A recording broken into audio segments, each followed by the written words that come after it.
Hello, my dear patrons, and thank you all so much for watching this month's 30-minute oil painting tutorial, in which I'll walk you through how I painted this realistic portrait.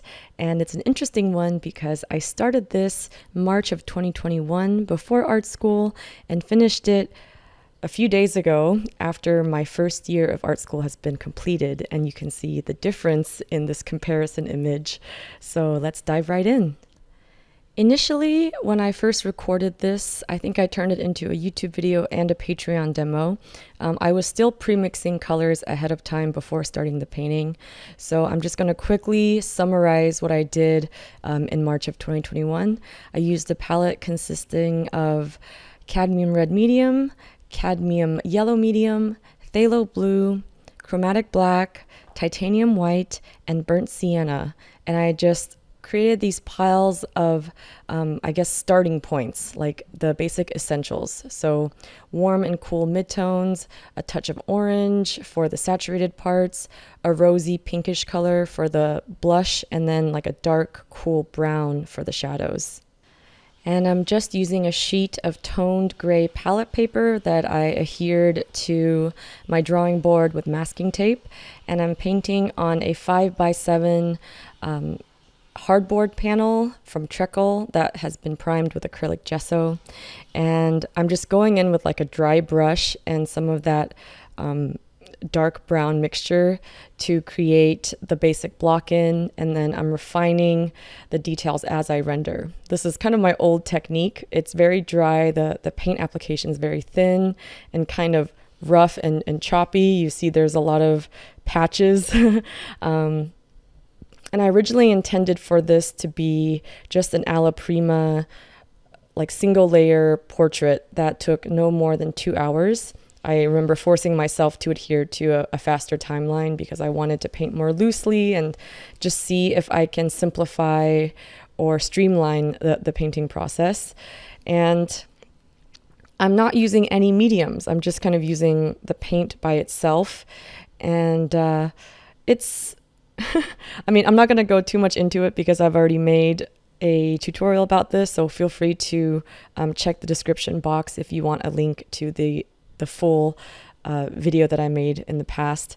But this was definitely just a technique I came up with from trial and error, and much like most of my painting techniques prior to starting art school, it was just me trying out different things with no formula or no set of rules and just seeing what works for me. And I think it was still a valuable exercise. I'm not saying that I don't like the version that I did before art school, but you can see that it's very minimal, which of course, if you only have 2 hours, you're not going to be able to render that much detail. I think this one took 2 hours, and then when I did the second layer a few days ago after art school, that part took 4 hours. So it definitely takes time to render details and, just apply all those subtle nuances of the face. But I just wanted to quickly show you kind of the origins of this piece before we move on. You can see the reference photo in the lower left-hand corner, and I'm not really following the likeness of the subject in the reference photo. By the way, I got this photo from Pexels.com, which is a royalty-free photo site. It's PEXELS.com. But yeah, I'm not really paying attention to the exact human proportions of the photo. I'm kind of stylizing the features to be my typical like alien doll proportions, with the large forehead and wide set eyes and tiny nose and short chin, things like that. But I am still trying to make this piece feel realistic. So even though the features are stylized, I don't want her looking too inhuman, but she does look like a different human than the one that's portrayed in the photo. And as you can see, there's not a lot of saturation. I think I glanced at the photo and saw that even though it's taken during sunset lighting, during golden hour, I still am seeing mostly muted neutrals in her skin tone, which later I will tweak and improve upon. But I think I was just really stuck on trying to match the exact colors of the reference photo rather than paying attention to what would make the overall piece more dynamic and more interesting. As my teachers in school always say, the viewer of your artwork is not going to see your reference photo. They're just going to see the final painting or the final drawing, depending on what you're doing.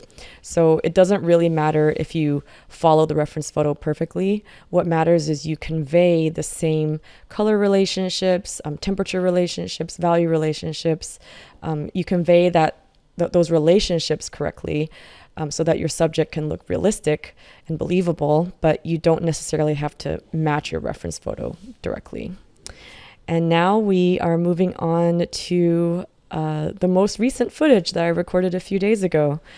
This is now flash forward in time, I think over a year. So this is made in the end of June 2022. And the previous segment was in March 2021. So a lot has changed in that time, and my techniques have changed, my painting process has changed, and the way that I view and interpret reference photos has changed. Also, my color mixing techniques and my color palette has changed. Back in the day, I really wanted to challenge myself to use a limited palette of no more than 4 or so colors because I wanted to train myself to learn the various properties of each color and how to mix colors accurately rather than just relying on buying colors straight out of the tube. And that was very useful, but it just didn't give me as much variety as slightly more colors can give. So in this new palette, I have titanium white. I'm using Quick Dry White from Gamblin, which is a quicker drying version of titanium white. I'm using cobalt teal and also still phthalo blue.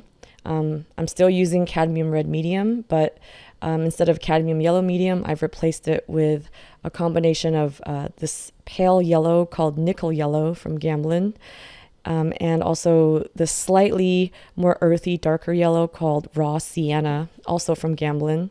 And raw sienna is very similar to yellow ochre, so I feel like they're pretty interchangeable. If you don't have raw sienna, yellow ochre is a great substitute. And then I still have burnt sienna and burnt umber, which is like a cooler, darker brown. And also I added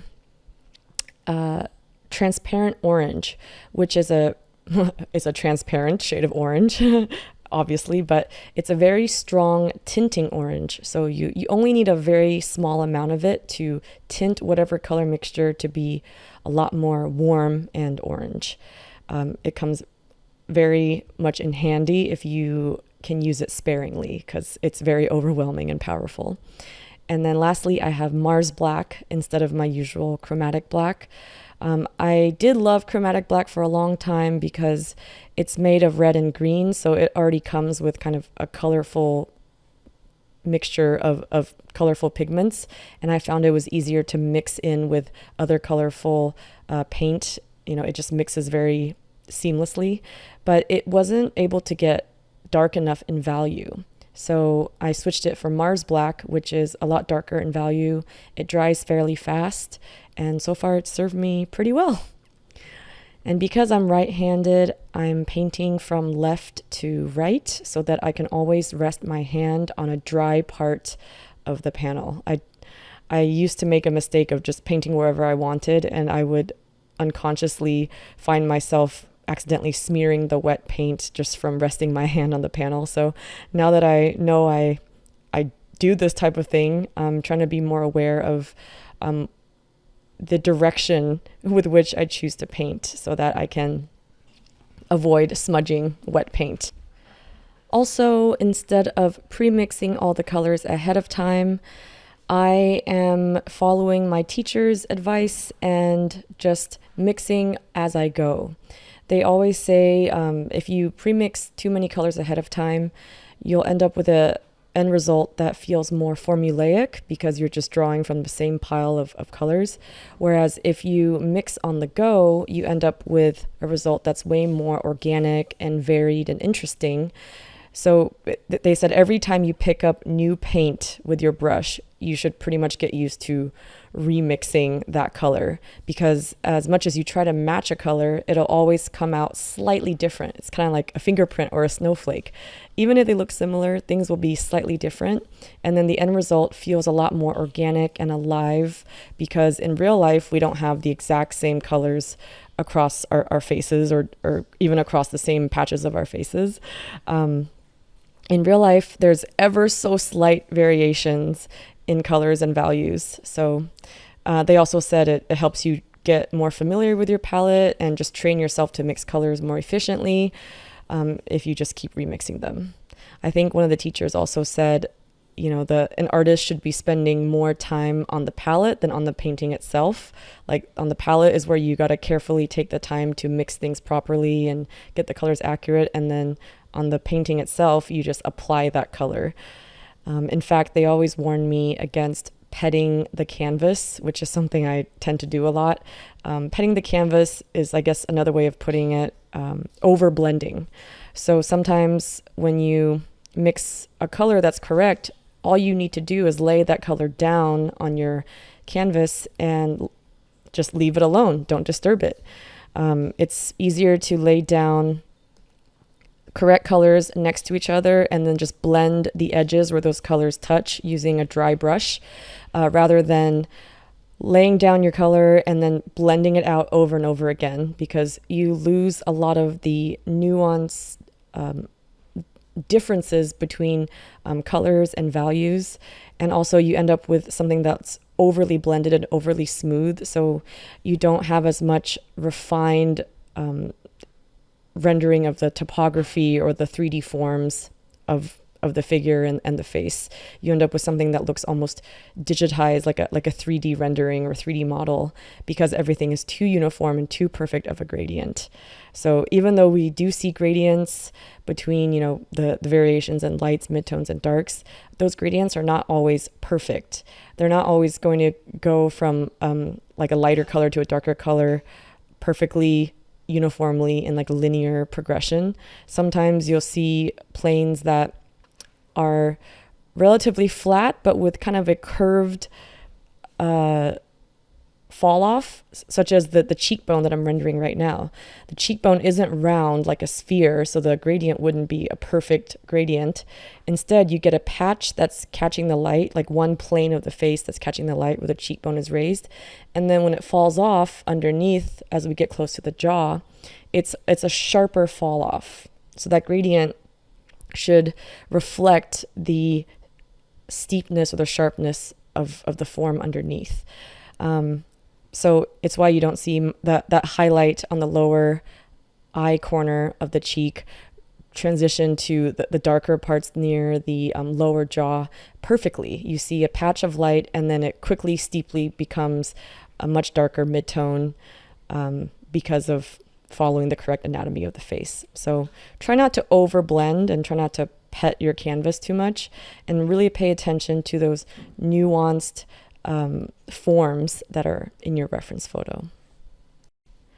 And also, I painted this entire second layer in one sitting. I mean, I took a few breaks in between, of course, but overall, the cumulative time was 4 hours, but it took me the whole day just from, taking breaks and recharging my camera batteries and things like that. But in doing this all in one sitting, I was able to work wet on wet.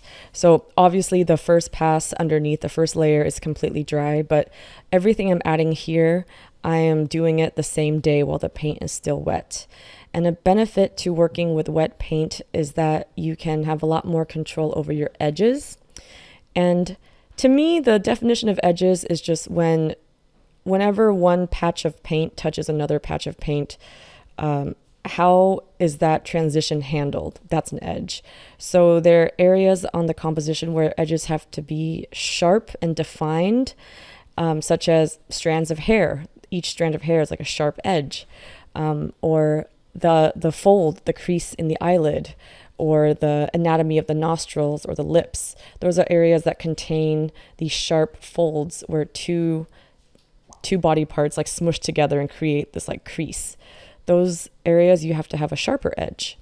But then there are areas where the edges are a lot more softer, more like a gradient, such as the forehead. You know, when the lighter part of the forehead transitions and touches the midtones of the forehead, you can't have those areas be sharp because it'll look like the forehead is a cube, when in reality it's a lot more smoother. So I try to think of certain parts instead of cubes or rectangles more as like rounded cubes or rounded rectangles. I try not to think in perfect spheres because, like I mentioned earlier, perfect spheres with perfect linear gradients will result in something that feels more robotic and uncanny and like a 3D rendering. But it's really important to pay attention to the edges because they relay information about the form and the topography. So when you're working with sharper, smaller edges, I obviously use a small brush, and I can just lay down a line, such as the water line on the eye, or the upper eyelid, where she probably has a little bit of eyeliner. That I can just paint almost like a straight up black line and leave it undisturbed. But then in the softer edges, such as the nose, where it is kind of sharp and kind of defined and modeled more precisely compared to areas like the forehead or the cheek. In the nose, I use a small filbert brush, such as the one I'm using now. It's size 2/0, and it's from Rosemary brand. It's the Eclipse line in the Rosemary brand. But I use that small brush, and I just go over the edge a few times to soften it with very, very light pressure. Or an alternative is you can have a dry brush on hand. I usually just keep my old brushes where the hairs have frayed and become really poofy, kind of like a pom-pom. And I keep those as a brush to use purely for blending. So I'll have one brush I use that's wet to apply the colors next to each other, and then another brush that's dry that I continuously wipe and re-dry over and over again, just to soften the edges where those two patches of colors touch. And through that process, you'll find that the form will end up looking so much more organic and believable and interesting, because you're not overblending everything to the same exact smoothness throughout. You have some areas that are dense and detailed and sharp, and other areas that are blended and smooth and feathered out. And the variation of that is what creates this dynamic, interesting human face. Also, to make things look more real and lifelike, textures are important. Similarly to how a perfect linear gradient can make things look fake, perfectly smooth skin with no pores, no bumps, no texture can also look fake or airbrushed, like face-tuned. So to make our subjects look real and believable and organic, we have to add some skin texture. And skin, is porous, and the pores of the skin vary depending on where the skin is. So in the reference photo, I know it's really small right now, but I can see some porous texture like on her cheek. And that's where I used a smaller brush to kind of dab these light highlights very gently, very smoothly, to create this subtle porous texture. But then you don't see that texture, for example, on her forehead. So just really paying attention to where you can add subtle patches of texture can also help breathe life into your subject. And just like with the gradient and with the edges, you want variety. So you don't want texture everywhere, and you also don't want perfect smoothness everywhere. You want a variety, some areas with texture, some areas that are smooth. And here I'm painting the lips. Lips are kind of tricky because even though they're very defined shape, you want to keep those edges fairly soft. So, other than where the top lip touches the bottom lip and you have a sharp kind of crease where that shadow is, everything else has to be painted fairly softly. And for this, I just take my size 2/0 filbert and I just reapply the paint, or I guess re-stroke that area a few times. So I am petting the canvas here, but intentionally reapplying that stroke a few times with lighter and lighter pressure each time, just to spread that paint out a bit more and create a more blended, softer line, particularly like where the bottom lip touches the chin. that shape can't be too defined because the lip is just casting a very subtle shadow onto the chin, and you don't want the subject to look like they have, a very caked on kind of lip liner look, unless that's what you're going for, of course. But even then, with lip liner, it's still like a dull point. It's not like we're drawing on lip liner with ink. It's still like a smudgy kind of soft pencil. So the lips, I just always tell myself, keep it soft, keep it soft. And the chin and the neck transition is one area where the edges are kind of tricky too, because we tend to want to think of the chin almost as like separate from the neck. It's like this oval that's placed on top of the neck, when in reality the skin is like one continuous sheet. The skin that goes over the face also stretches over the chin and then loops or wraps around to the bottom of the chin and then gradually cascades down to the neck. So that division between the neck and the chin shouldn't be so sharp. Similar to the lips, it has to be distinct and separate, but also softened. And that's what will, make the head feel more naturally planted onto the neck, rather than this cut and paste scenario where the head can look like it's been just cut and paste from a separate image and just dropped onto the neck. Hair is an area where you have a lot of sharp edges, but it's also good to kind of first lay down soft color blocks and then go in and refine the details later. My teachers always recommend you to squint when looking at your reference photo so that you're not distracted by the small details. And then by squinting, you can see just the overall basic blocks, the basic groups. Like there's a group of highlights on the cheek, the nose, and the forehead. This group of shadows kind of all throughout her hair is uniformly dark. And then you see patches of shadows on her right cheekbone. You see obviously shadows like on her eyes, like under the eyebrow. And then you see shadows like in her neck. So you want to get these basic shapes down first. And my teachers always recommend using a lighter paint application because of the fat over lean rule. It's a lot easier to paint with thick paint over thin paint rather than painting over thick paint. So they also say to over darken the first application of colors. When you over darken it, it's a lot easier to then apply lighter color paint to add texture, add highlights, or to carve out small details. So thicker, lighter paint over thinner, darker paint always works the easiest and will give you the least troubles. If you lay down a patch of light, thick paint and then try to darken it, you'll find yourself struggling to overpower that light, thick paint. You'll have to use even more dark paint. And I guess I don't know the exact science behind it, but just with the natural properties of oils, it's really hard to darken a light color, especially if it's already on your panel and you don't want to disturb things too much or disturb the surrounding areas. But it's a lot easier to lay light, thicker paint over dark, thinner paint. So that's kind of the rule of thumb is I'll always overshoot it a little bit, make it a little bit darker to lay down the basic value groups, the basic color blocks, and then I'll go in with a smaller brush and lighter, thicker paint for the details and the highlights and the texture, just to kind of bring that dimensionality forward. I almost see it as when I'm laying down the basic color value groups, my subject not only looks simple, but also a little bit flatter. And then when you lay in the lighter values and lighter colors, lighter paint, it makes the subject look 3D. And it's also physically more 3D.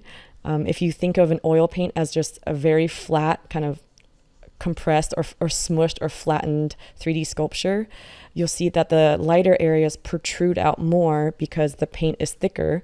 And the lighter areas usually correspond to parts of the anatomy, parts of the form that are jutting out more, that are physically taller than the darker areas that are usually more back away from the camera, away from the viewer. And then the areas that catch the highlights that are protruding out are closer to the camera, closer to the viewer, and closer to the light source.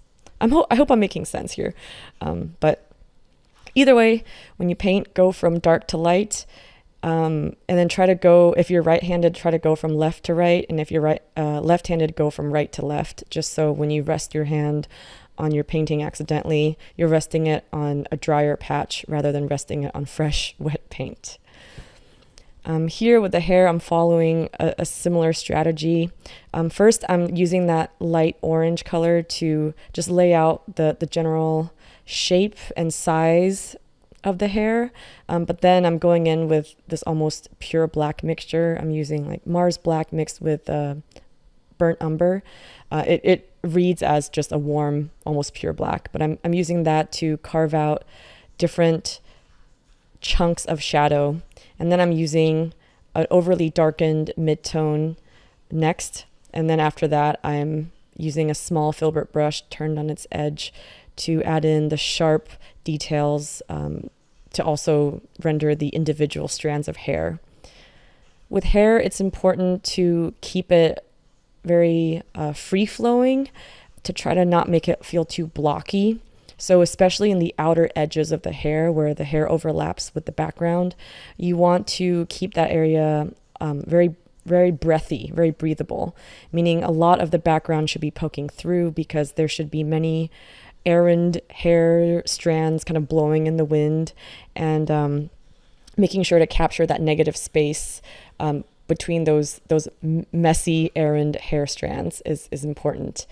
If you don't have those messy outer strands or those kind of messy hairs that go against the grain that maybe look a bit more tangled and less brushed, if you don't do that, you'll end up with hair that looks like a 3D form, like a chunk.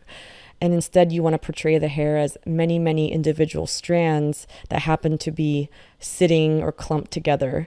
And in doing that, you really have to make sure that the hairs that are not clumped together stand out.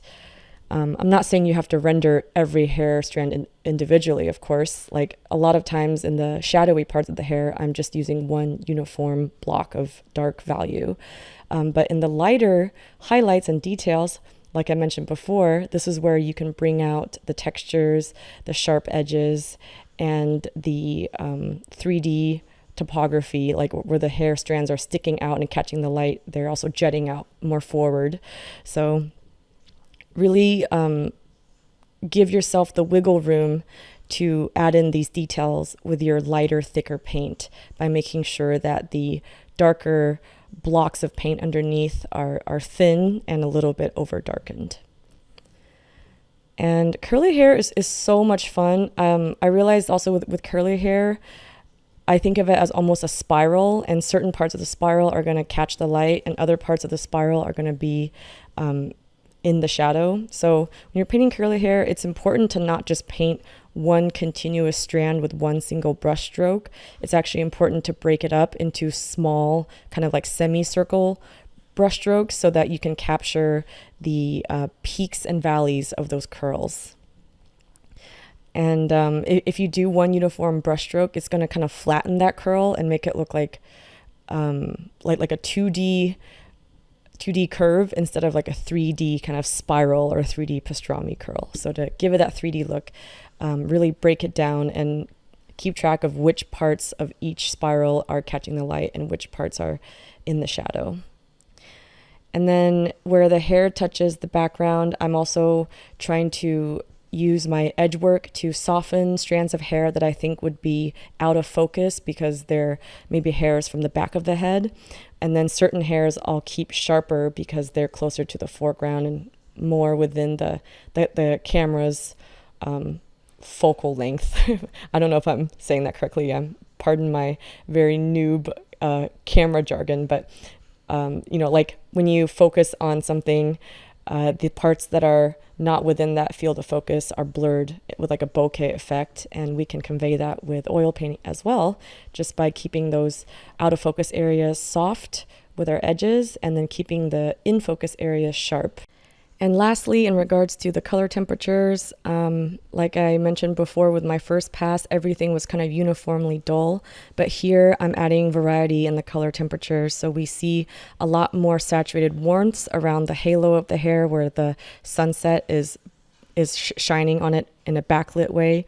And then we see a lot of cooler tones in the highlights and shadows just to give that variety and make the subject look more realistic and organic. I know I've said those words so many times. Anyways, we're just about wrapping up the tutorial for now. Thank you all so much for watching and for your support on Patreon. I hope you all have a great rest of the month, and I can't wait to see you in July. Bye.